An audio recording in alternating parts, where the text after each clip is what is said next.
কারণ কোন উচ্চ পদস্থ আধিকারিকের সুদৃষ্টি আমার প্রতি আছে বলে। তো মহান আল্লাহ পাক রব্বুল আলামিন কোরআনে ঘোষণা দিয়েছেন যে দুই শ্রেণীর মানুষকে আমি আল্লাহ অত্যন্ত ভালোবাসি, ওরা আমার কাছে খুব প্রিয়। আমাদেরকে একটু ইচ্ছা হয় না বাবা যে আল্লাহর কাছে প্রিয় যে দুই শ্রেণীর মানুষ, আমি বা আমরা সেই শ্রেণীভুক্ত হয়ে আল্লাহর কাছে প্রিয় হয়ে দুনিয়াতে তার রহমত এবং পারলৌকিক জীবনে কঠিন জাহান্নাম থেকে নিজেরা মুক্তি পেতে এ আশা, এ আকাঙ্ক্ষা, এই ইচ্ছা আমাদের থাকা উচিত কিনা? একটু কথা বলেন না। এক নম্বরে মহান আল্লাহ বললেন, ইন্নাল্লাহা ইউহিব্বুত তাওয়াবিন, আমি আল্লাহ পাক প্রথম নম্বরে তওবাকারীদেরকে বড় ভালোবাসি। আমি কথাটা বা এই প্রসঙ্গটা এই জন্য নিয়ে আসলাম, আজ রাতে আমরা জলসা মাহফিলে বসে আছি, ঠিক আগামীকাল এই সময়টাতেই মহান আল্লাহ পাক রব্বুল আলামিন প্রতি মুহূর্তে পাপী বান্দা বান্দি দিগকে আল্লাহ ডাকবেন। শবে বরাত বা লাইলাতুল বরাতের রাত্রিতে আল্লাহ পাপী বান্দা বান্দি দিগকে ডাকেন। কেন? দুনিয়ার আইন আদালত, দুনিয়ার পুলিশ প্রশাসন তারা পাপী মানুষদেরকে অনুসন্ধান করেন, তাদেরকে আযাব দেওয়ার জন্য, শাস্তি দেওয়ার জন্য। আর শবে বরাতের রাতে আল্লাহ পাপী বান্দা ও বান্দীদেরকে ডাকেন মাফ করে দেওয়ার জন্য। একটু জোরে বলুন না। আল্লাহ বলতে থাকেন, হাল মিন মুস্তাগফিরিন, তোমাদের ভিতরে কে আসো, কেউ আসো কি আমি আল্লাহ আমার কাছে ক্ষমা চাইবে? শুধু এই কথাটা নিয়ে একটু ভাববো বাবা। যে জমিনটাতে বসবাস করি, জমিনটা আল্লাহর, ক্ষেতের ফসল দানা ছড়িয়ে দিয়ে যায় বা চারা বসিয়ে দিয়ে যায়, ফসলটা তো ফলটা তো দেন আল্লাহ। আল্লাহ তার অফুরন্ত অসংখ্য নেয়ামতের পরিষেবা দৈনন্দিন প্রতি মুহূর্তে আমাদেরকে দিয়ে যাচ্ছেন। আমার বাড়িতে কোনো কর্মচারী বা কোনো গোলাম থাকে, আমার খায়, আমার পরে, আমার পরিষেবা নেয়, তার রোগ হলে আমি ডাক্তার বাড়ি নিয়ে যাই।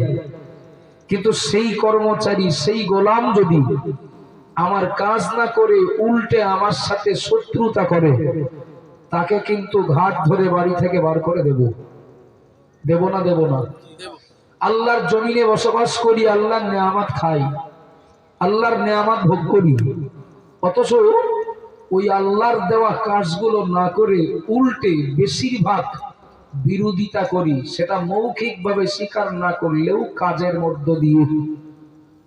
কিন্তু মহান আল্লাহ তার এই জগৎ থেকে, এই পৃথিবী থেকে কাউকে ঘাড় ধাক্কা দেন না, আর দেবেনও না। বরং বান্দা বান্দিরা তারা পাপ করতে পারে, ওরা ফিরে আসলে, পাপ থেকে ফিরে আসলে আল্লাহ শুধু ক্ষমা করে দেন তাই না, বরং ওদেরকে, ওই মানুষগুলোকে অনেক বেশি ভালোবাসেন। আর একবার বলুন না সুবহানাল্লাহ।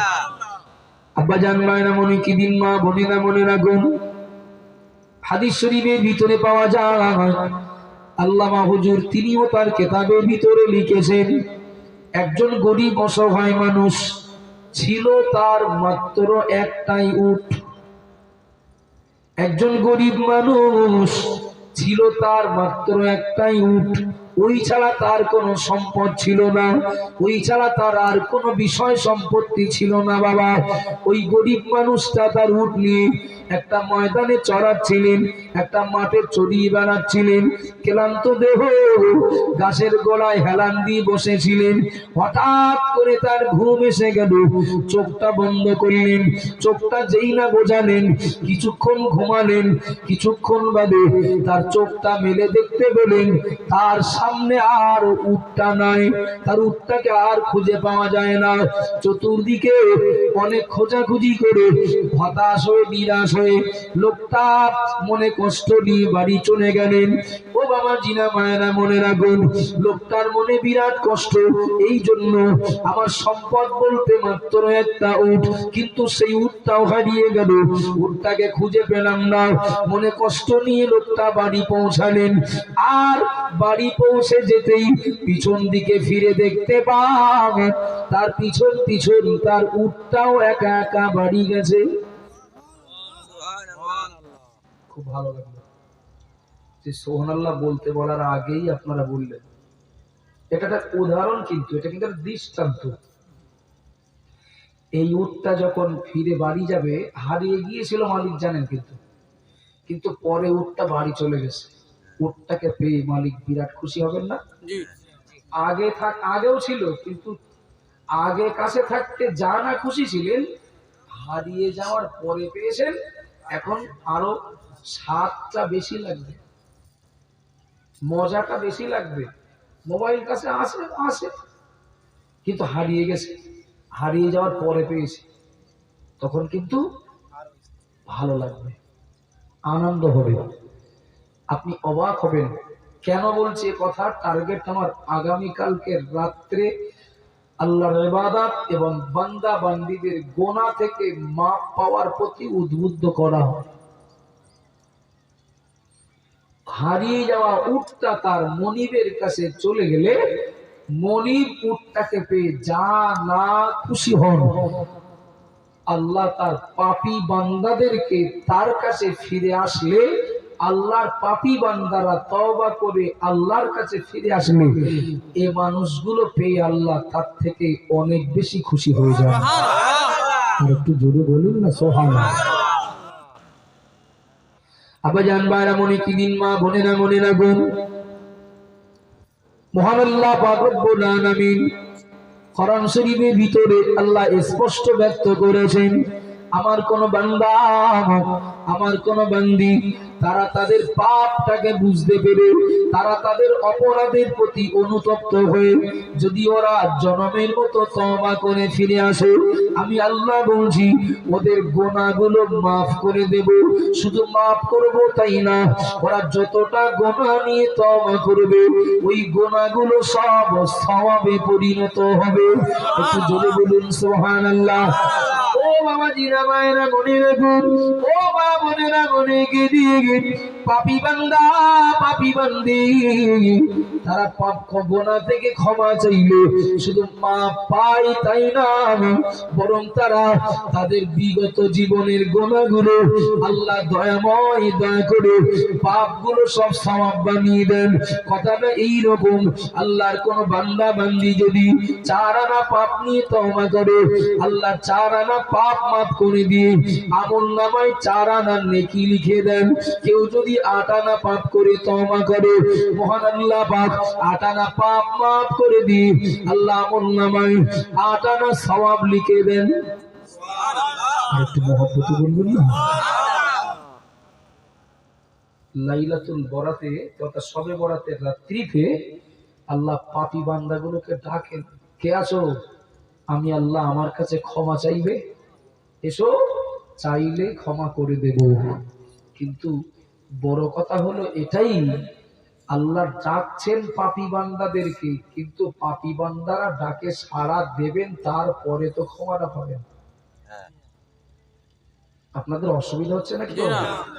পাপী বান্দাদেরকে আল্লাহ ডাকছেন ক্ষমা করে দেওয়ার জন্য, কিন্তু তারা ওইটাকে সাড়া দেবেন, তারপরে তো ক্ষমাটা হবে না।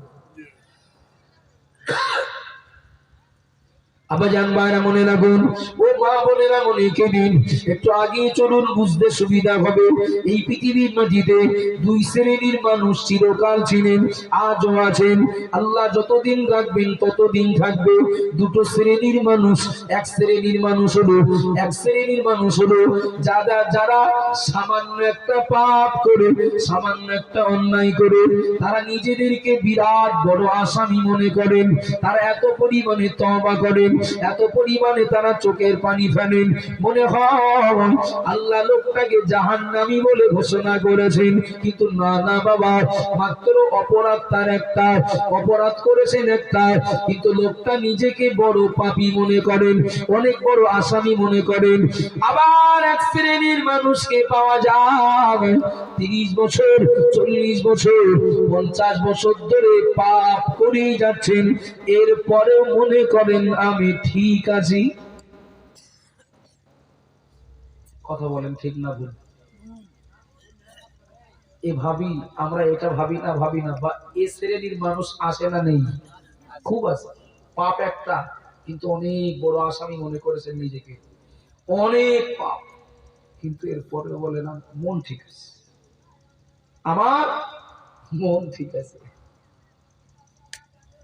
ও বাবা জিরা মায়েরা মনে রাখুন, বোঝানোর জন্য দৃষ্টান্ত দেব, বোঝানোর জন্য আপনাদের যতটুকু দরকার বলবো। বাবা একটা জিনিস আমরা জানি, বক্সের গায়ের কালারটা হলো কালো, কথা ঠিক না ভুল? বক্সের গায়ের কালারটা হলো কালো, একটু বলবেন নাকি? একটা কলম নিয়ে, একটা পেন নিয়ে ওই বক্সের গায়ে যদি আমি দাগ দেই, হাফ মিনিট ধরে শুধু কলম টানবো, হাফ মিনিট ধরে ওই বক্সের গায়ে আমি দাগ টানবো, একটু বলবেন নাকি ও কিছু বোঝা যাবে বলে মনে হয়? না না, কেন বলেন? কালো কালো লাগে, কালোর উপরে কালো কালি যদি পড়ে তো আরো কালার ভালো হবে, কথা ঠিক না বল? কিন্তু সাদা কাপড়ে যদি একবার একটা দাগ টানি দেখা যাবে, বিরাট বোঝা যাবে, দেখতে বলো খারাপ লাগবে, মানে ও পরিষ্কার না করা পর্যন্ত গায়ে দেওয়া যাবে, কিন্তু মন মেনে নেবে না। কিন্তু জামাটা যদি আবার কালো হতো, কোনো ব্যাপার না, ওই রকম দাগ টানলে আরো কালার উজ্জ্বল হবে। আবাজান বাইরা মনে রাখুন, গভীর রাত, এই তার যদি সময় যারা বসে আছেন, কষ্ট করা দেহটা নিয়ে কিছু কথা অন্তত নিয়ে বাড়ি যাব। ও বাবা জিরা ভাইরা মনে রাখুন, যাদের পাপ করে করে অন্তরটা কালো হয়ে গেছে, তারা পাপটাকে আর বুঝতে পারেন না, তারা পাপটাকে আর পাপ বলে মনে করেন না, তারাই পাপটাকে পাপ বলে বুঝতে পারেন যাদের অন্তরটা এখনো সাদা, যাদের অন্তরটা এখনো ময়লা হয়নি। ও বাবা জিরা ভাইরা মনে রাখুন, আল্লাহর নবীর দুইজন সাহাবা, নাম হলো হযরত সালাবা আনসারী রাদিয়াল্লাহু তাআলা আনহু, আর একজন সাহাবার নাম হলো হযরত সাঈদ ইবনে আব্দুর রহমান রাদিয়াল্লাহু আনহু। সালাবা এবং সাঈদ দুইজন নবীর সাহাবা। নবী আমার সাহাবাদের ব্যাপারে বলেছেন, আসহাবিকান নুজুম, আমার সাহাবারা হলেন আকাশের তারকার সমতুল্য।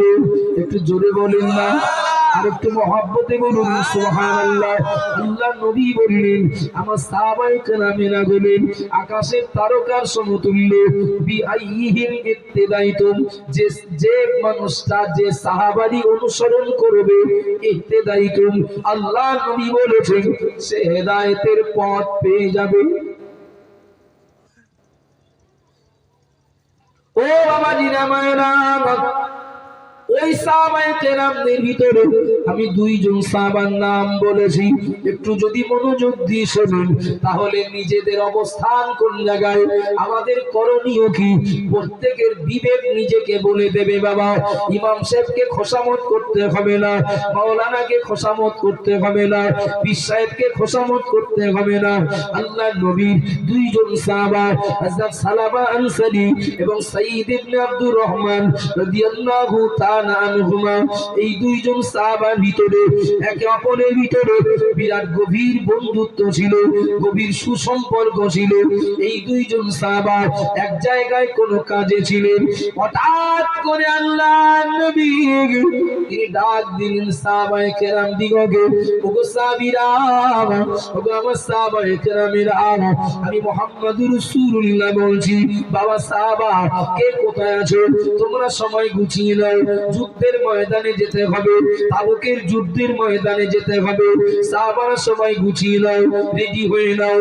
আল্লাহর নবী সাহাবাদেরকে যখনই ডাকতেন, যখনই কোনো কাজে ডাকতেন, এমনকি যুদ্ধে যাওয়ার জন্যও যখন ডাকতেন, কখনো কোনো সাহাবারা অজুহাত না দেখি যে অবস্থায় থাকতেন না কেন যুদ্ধে যাওয়ার জন্য রেডি হয়ে যেতেন। একটু জোরে বলুন সুবহানাল্লাহ। আমরা তো অজুহাত দেখানোর মাস্টার। এখনো বলো খুব একটা গ্যাসের রোগী খুঁজে পাওয়া যাবে না, পাওয়া যাবে পয়লা রমজান থেকে। কি আপনারা জীবনে শোনেননি নাকি যে ওগুলোটার গ্যাস? দিনের বেলা চা খাচ্ছেন, বিড়ি খাচ্ছেন, পান খাচ্ছেন, খাবার খাচ্ছেন, কি ব্যাপার চাচা? রোজার মাস, রোজা নেই মানে খোকা। তোমার চাচির সঙ্গে বলছিলাম আমার যা সমস্যা, বিশেষ করে গ্যাস এত পরিমাণে বাড়াবাড়ি, 11 মাস কিচ্ছু হয়নি বলো, খাচ্ছে চা, খাচ্ছে বাচ্চা। তোমার চাচির সঙ্গে বলছিলাম যে রোজা না থেকে খুব খারাপ লাগে, কিন্তু এত পরিমাণে গ্যাসের সমস্যা, যদি সারাদিন না খেয়ে থাকি তাহলে হয়তো আজরাইল আমার বারান্দায় বসে থাকে। আসে না কিছু লোক দেখেন, মানে আমি বলেছি আমরা অজুহাত দেখানোর মাসটা সারা বছর ভালো, যেই রমজান মাস আসবে এর গ্যাস, ওর আমাশা, এর সুগার, মানে কে কত অজুহাত দেখাতে পারে। আচ্ছা একটু বাস্তব কথা বলবেন বাবু, এই আমরা যে সত্য অজুহাত যেটা দেখাচ্ছি, মানে অভিযোগ যেটা করছি, এটা সত্য না এটা নাটক? মালিক জানেন না জানেন না? মালিক জানেন না জানেন না? আব্বাজান ভাইরা মনে রাখুন, ওগো মা বোনেরা মনে রাখবেন, 3 বছর পরে বোম্বাই থেকে বাড়ি আসলেন, 3 বছর পরে দিল্লি থেকে বাড়ি আসলেন, 3 বছর পরে গুজরাট থেকে বাড়ি আসলেন। এই গ্রামের সন্তান 3 বছর পরে বাড়ি আসলেন, চেহারাটা সুন্দর হলো, ছিলেন কালো মানুষ, কিছুটা ফর্সা হলেন, যাওয়ার সময় খালি গলায় গিয়েছিলেন, বাড়ি আসলেন গলা একটা সোনার চেন পরা। আর যিনি যত ভদ্র হবেন তার পোশাক তত শর্ট হবে। গিয়েছিলেন ফুল প্যান্ট পরে আর বাড়ি এসেছেন হাফ প্যান্ট পরে, এটা স্টাইল। এই পর্যন্ত প্যান্ট, হাঁটুর উপরে প্যান্ট নিয়ে গলায় চেনটা সুন্দর দেখা যাচ্ছে। জুমার নামাজ পড়ে মুসল্লিরা বাড়ি যাওয়ার সময় বলছে কি ব্যাপার খোকা বাড়ি আসলে কবে? কাল রাত্রে। কাল রাত্রে কয়েক বছর তো বাড়ি ছিলে না, আমরা মসজিদটা কি করিস দেখেছো? তো চাচা অনেক দিন পরে আজকের একটু মনে করছিলাম শুক্রবারের নামাজটা পড়বো, কাপড় পাকনি। অনেক দিন পরে, মানে এই যে 3 বছর পড়া হয়নি, এই যে 3 বছর পড়া হয়নি, অনেক দিন পরে আজকের বাড়ি আসি, মনে করছিলাম আজকে শুক্রবারের নামাজটা পড়বো, পড়িনি কেন? অজুহাত কি? কাপড় পাকনি। বিছানা পেশাব করে নাকি? আব্বাজান ভাইরা মনে রাখবেন, ও মা বোনেরা মনে রাখবেন, দিন দুনিয়ার বাদশাহ হাবিবুল্লাহ জনাবে মুহাম্মদুর রাসূলুল্লাহ সাল্লাল্লাহু আলাইহি ওয়াসাল্লাম সাহাবায়ে কেরামদেরকে যখনই দেখেছেন, কেউ বা সদ্য আজ বিবাহ করে এসেছেন, কারো বা গতকাল বিবাহ হয়েছে, কারো আজ হয়তো বাসর রাত, আল্লাহর নবী যখনই দেখেছেন কোনো অজুহাত ছাড়াই লাব্বাইক বলেছেন। একটু জোরে বলুন সুবহানাল্লাহ। এই দুইজন সাহাবা দুজন এক জায়গায় ছিলেন, শুনতে পেলেন আল্লাহর নবী তিনি আপনার যুদ্ধে যাওয়ার জন্য, তাবুকের যুদ্ধে যাওয়ার জন্য সাহাবাদেরকে গুছিয়ে নেওয়ার কথা বললেন। এই ঘটনা কিন্তু আমি আচমকা বলছি না, আমার প্রসঙ্গের প্রতি, বিষয়ের প্রতি আপনাদের দৃষ্টি আকর্ষণ করার জন্য বলছি। আল্লাহর নবীর এই দুইজন সাহাবা তারা দুজন আলোচনায় বসে গেলেন। আমার নবী যুদ্ধে যাওয়ার জন্য ডেকেছেন, যুদ্ধে তো যেতে হবে, নবীর ওটাকেও সাড়া দিতে হবে। পাশাপাশি ওই নবী বলেছেন বৃদ্ধ বৃদ্ধা বাপ মা যদি বাড়ি থাকে, ছোট বাচ্চা যদি বাড়ি থাকে, তাহলে ওদেরকেও দেখাশোনা করতে হবে, যুদ্ধে যেতে হবে, ওটা যেমন নবীর নির্দেশ। আবার বৃদ্ধ বাপ বৃদ্ধা মা বুড়ো মানুষ যদি বুড়ি মানুষ যদি বাড়িতে থাকেন, ছোট বাচ্চা যদি থাকেন, ওদেরকে দেখাশোনা করতে হবে, এটাও তো ওই নবীর নির্দেশ। সুতরাং আমরা একটা কাজ করি, দুজনাই যুদ্ধের ময়দানে না গিয়ে একজন যুদ্ধে যাব আর একজন বাড়িতে থাকবো, দুইজনেরই নবীর নির্দেশ পালন করা হবে। দুজনাই যদি যুদ্ধে যায় তাহলে বাড়িতে যারা আছে এদের হক ফাঁকি দেওয়া হবে, নবীর নির্দেশ অমান্য করা হবে। আবার দুজনাই যদি বাড়ি থাকি তাহলে যুদ্ধে কেউ গেলাম না মানে একটা ডাক ফিরিয়ে দেওয়া হবে, অমান্য করা হবে। ও বাবা জিনা মায়েরা, সালামা আনসারী এবং সাঈদ ইবনে আব্দুর রহমান রাদিয়াল্লাহু আনহুমা, এই দুইজন সাহাবা আলোচনা করে সিদ্ধান্ত নিলেন হযরত সালামা আনসারী তিনি বাড়িতে থাকবেন বাড়ির মানুষগুলোকে দেখাশোনা করার জন্য, আর সাঈদ ইবনে আব্দুর রহমান যুদ্ধের ময়দানে যাবেন। সাঈদ ইবনে আব্দুর রহমান যুদ্ধের ময়দানে চলে গেলেন, তিনি যুদ্ধ করছেন, তিনিও নবীর হুকুম পালন করছেন। আর বাড়িতে আসেন সালাবা আনসারী রাদিয়াল্লাহু আনহু। এই যে বারবারই একই নাম বলতে হচ্ছে না, সম্ভব হলে একটু মুখস্থ করার চেষ্টা করি, কাজে লাগবে, আমার বিবেক আমাকে তাড়াবে তওবা করার জন্য। সালাবা বাড়িতে আসেন, তিনি তার ডিউটিতে আসেন, বাড়িতে বুড়ি মানুষ, বুড়ো মানুষ, মহিলা, বাচ্চা, তাদের যার যা প্রয়োজন তিনি মেটাচ্ছেন।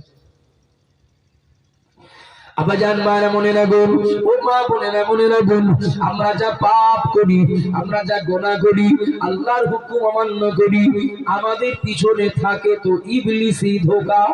ঠিক বলছি না ভুল বলছি? আমাদের পিছনে থাকে ইবলিস শয়তানের চক্রান্ত, ইবলিস শয়তানের ধোঁকা। ইবলিস তো আল্লাহর কাছে প্রতিশ্রুতিবদ্ধ, আল্লাহ পাক আমি জাহান্নামে যাব, আল্লাহ আপনার বান্দা বান্দীরা ওরাও কি করে জান্নাতে যায় আমি দেখে নেব, জাহান্নামে আমিও যাব, আল্লাহ আপনার বান্দা বান্দি দিগকেও নিয়ে যাব। ও বাবা জিরা মায়েরা, ও মা বোনেরা মনে রাখবেন, আপনাদের কি মনে হয় ইবলিস আল্লাহর কাছে যে প্রতিশ্রুতি দিয়েছিল ও প্রতিশ্রুতি ও ভুলে গেছে নাকি? আধ ঘন্টা অন্তর একবার তো তকবীর হবে, এটা হলো অক্সিজেন, অসুবিধা হবে নাকি? খুব ভালো লাগছে, আমার খুব ভালো লাগছে। তকবীর দেন, নারাই তকবীর। আর একটু জোরে হবে না? হাতে রেখে দিয়েছেন নাকি? নারাই তকবীর। আলহামদুলিল্লাহ, আলহামদুলিল্লাহ, খুব ভালো লাগছে। তো ইবলিস আল্লাহর কাছে প্রতিশ্রুতিবদ্ধ আমাদেরকে জাহান্নামে নিয়ে যাবে। আমি বলেছি ইবলিস কি ভুলে গেছে সে কথা? আজ থেকে 2000 বছর আগে, আজ থেকে 2000 বছর আগে একটু মনে করে দেখুন, সেই সময় আমরা ছিলাম না, কিন্তু আমাদের মনে আছে ওই জামানাটা ছিল ঈসা নবীর জামানা। কথা ঠিক না বল? আল্লাহ নবী ঈসা আলাইহিস সালাম একদিন রাস্তা দিয়ে যাচ্ছিলেন, সঙ্গী কয়েকজন সাথীকে নিয়ে। ঈসা নবী সচক্ষে দেখতে পেয়েছিলেন ইবলিস একটা গাছের গোড়ায় হেলান দিয়ে ঘুমাচ্ছে। ও বাবা জিনা মায়না, আল্লাহ নবী ঈসা আলাইহিস সালাম ইবলিসকে ডাকলেন, এ ইবলিস ওঠ। ইবলিস উঠল।